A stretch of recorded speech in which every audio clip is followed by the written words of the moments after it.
As a virtual assistant, a lot of my clients will often send me documents for me to format in Google Docs. And sometimes these documents will include a table, and my clients will often do something in the table that I'm sure a lot of you might do as well. So I thought I'd share in this video what that is, why you need to stop doing it, and what you really should be doing instead. So let's get started. So as you can see, I've got a basic table in Google Docs. I haven't formatted it at all apart from putting the headings in bold. That's it. It's nothing fancy or anything like that. And the table rows look like they're quite evenly spaced out and it looks good, right? So I actually want to align the text so it's centered vertically in each cell. So if I highlight the cells that I want to align, and then we click on the three dots up here on the toolbar on the right hand side and go to Table Options. This opens up the Table Properties pane over here on the right hand side. And if I click on Cell, you can see there's now an option, Cell Vertical Alignment. So I want to change this so that it's centered vertically.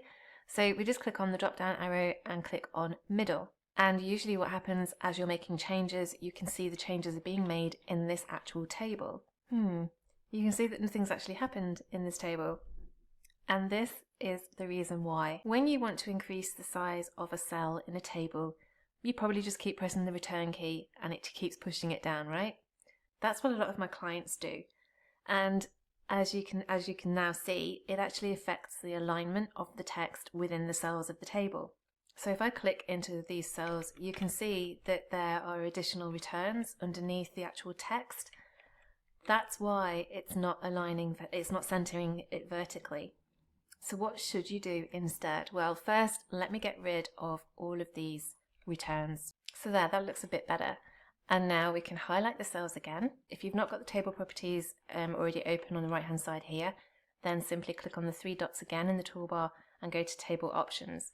And this will open up the table properties. So let me just highlight this again. And this time we go to the row option, not the cell option. We want to go to the row. And all you need to do is check the box next to where it says minimum row height, and then simply increase the height of each row. And as you're doing it, you'll see that the table also increases. Once you get to a certain height, the table will increase. You can see that now increasing, and it's all evenly spaced. So I've got it set now as 2 centimeters high, and you just keep doing that until you're happy with the size. So you can see the cells are now evenly sized. And once you're done, simply click on the cross in this top right corner next to where it says Table Properties, and that will close the Table Options pane, and you can just click out of it. And that's now evenly sized. Now if you want to add more text into the cell, then you can still do return. You can still press return and type in more text,